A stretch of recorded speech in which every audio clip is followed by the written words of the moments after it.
এই তো আছে। তোর কি অবস্থা? এই তো আমি বেশ ভালোই আছি। তোকে দেখে একটু মন খারাপ মনে হচ্ছে। হ্যাঁ রে, আর বলিস না, নিজের ব্যক্তিগত কিছু সমস্যা এবং পারিবারিক সমস্যায় ভুগছি। গতকাল একটা প্রতিষ্ঠানে গিয়েছি একটি তথ্যের জন্য, কিন্তু তারা আমাকে তথ্য না দিয়ে তাড়িয়ে দিল আর কি। কেন? তুই কি তথ্য অধিকার আইন 2009 সম্পর্কে জানিস না? না তো, এটা আবার কি? তথ্য অধিকার আইন 2009 অনুযায়ী যে কোনো সাধারণ মানুষ যে কোনো প্রতিষ্ঠানে, কিছু সরকারি বা নির্দিষ্ট কিছু বেসরকারি প্রতিষ্ঠানে যে কোনো তথ্যের জন্য আবেদন করলে সে তা খুব সহজেই তা জানতে পারে। কিন্তু তারা যদি আমাদের কোনো তথ্য না দেয়? কেন দিবে না? তথ্য প্রাপ্তির অধিকার আমাদের সবার আছে। তারা তোকে তথ্য দিতে বাধ্য। ওহ, দ্যাটস গুড। আচ্ছা, তাহলে আমি কি আজকে আবেদন করবো? হ্যাঁ, তুই এখনই করতে পারিস। ওকে। আচ্ছা, আমার না একটু সময় হয়ে যাচ্ছে, আমি যাই তাহলে। হ্যাঁ, আচ্ছা ঠিক আছে। হ্যাঁ,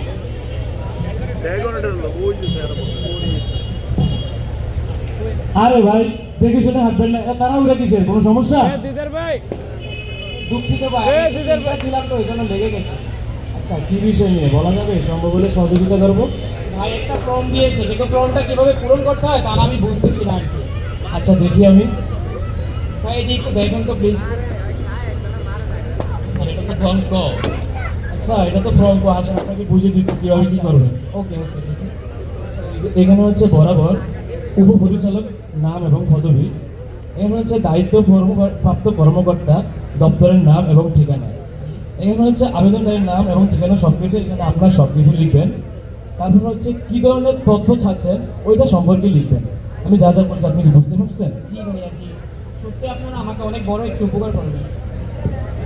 শোনেন, তথ্য অধিকার আইন 2009 অনুযায়ী যে দপ্তরের তথ্য জানতে চান সেই দপ্তরের দায়িত্বপ্রাপ্ত কর্মকর্তার নিকট আবেদন ফর্ম জমা দেওয়ার 20 কার্য দিবসের মধ্যে তারা তথ্য দিতে বাধ্য। আর যদি তারা তথ্য না দেয়, তথ্য কমিশনে অভিযোগ করতে পারবেন। অসংখ্য ধন্যবাদ ভাই, আপনারা আমার অনেক বড় উপকার করছেন। আপনাকে অসংখ্য ধন্যবাদ। তথ্যই শক্তি। তথ্যই শক্তি।